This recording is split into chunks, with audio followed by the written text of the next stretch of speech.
Bonsoir et bienvenue dans 28 minutes. Rachid Benzine, bonsoir. Vous êtes islamologue. Selon vous, les meurtriers qui ont agi à Paris, qui ont frappé Paris vendredi, ont grandi ici. Ils sont donc aussi le produit de la société française et de la société belge. On démarre ce débat avec une question de l'internaute. Il y a beaucoup de questions.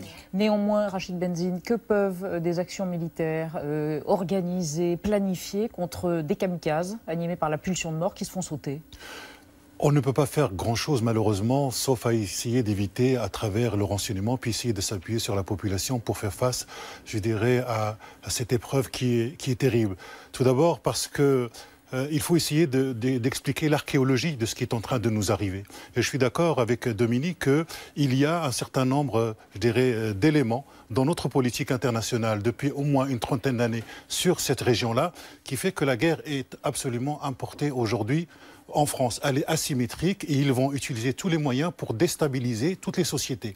Ils ont essayé de déstabiliser la Tunisie en s'attaquant d'abord à travers l'économie, c'est ce qu'ils sont en train de faire, installer la terreur au niveau de la population, ensuite couper une population entre les bons musulmans et les mauvais musulmans à l'intérieur, et on le voit déjà très bien en France, la division, et ensuite créer entre les autochtones et ceux qui ne sont pas considérés comme des autochtones, ou en tout cas les nouveaux arrivants.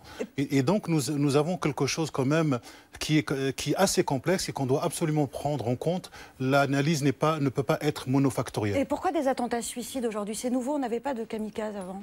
Ça, oui. C'est inédit pour le coup. Qu'est-ce qui a changé? Sur le territoire français en tout cas. En France. Oui, il y a quelque chose qui est en train de changer par rapport à Charlie Hebdo. Nous avions des cibles qui étaient claires, en tout cas d'un point de vue religieux, qui avait été décidé en disant on va s'attaquer à Charlie Hebdo, puis on va s'attaquer à la communauté juive. Là, aujourd'hui, on change complètement de perspective, et il s'agit de faire le plus... C'est la quantité, là. Oui, le plus de mal. On n'est plus du tout dans une logique ciblée, on est dans une logique de chaos total, quelles que soient les personnes en face. Une question, Rachid Benzine. Les terroristes qui ont été identifiés jusqu'à présent sont tous français. Ça dit quoi de nous, de notre société? Ça doit nous interroger, et nous avons aussi une part de responsabilité, parce que c'est nous aussi qui envoyons, pour une grande partie, ces jeunes-là vers Daesh. Ça veut dire que... Comment? C'est-à-dire Comment on les envoie? C'est-à-dire que pour qu'un jeune puisse partir en Syrie, parce qu'en France, on a une série de décrochages. Le phénomène de radicalisation, il se passe une fois qu'ils sont en contexte de guerre, souvent à l'étranger, et ils reviennent.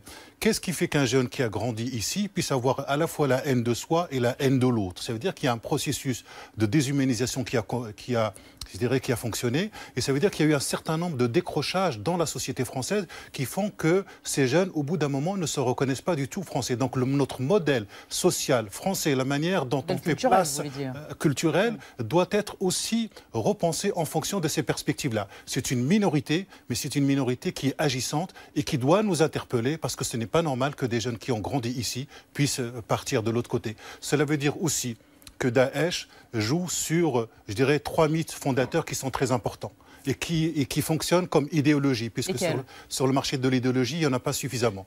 Le premier mythe, c'est ce que nous avions appelé tout à l'heure la restauration du califat, c'est-à-dire une blessure narcissique à l'intérieur du monde arabo-musulman. Laver l'humiliation. Voilà, la question de l'humiliation, elle est fondamentale. Votre livre sur la géopolitique des émotions est un livre fondamental. Ça, c'est le premier élément. Le deuxième élément, c'est tout d'abord l'histoire du salut, pour dire que dans cette région-là, il va y avoir, je dirais, le combat final entre l'islam et ce qu'on pourrait appeler l'antéchrist. Donc ça fonctionne, c'est-à-dire que ce sont des textes qui prennent du sens. Et le troisième élément, c'est l'élément de l'hégire. C'est-à-dire que le prophète est parti de la Mecque vers Médine, qui quitte une cité... C'était au 7e siècle, ça. C'est oui, réactualisé. Mais ce sont des mythes. Ce sont des mythes fondateurs, et les sociétés fonctionnent sur des mythes. Ils sont mobilisés aujourd'hui. Oui. Très bien. Faites-nous écouter. Merci, Rachid Benzine.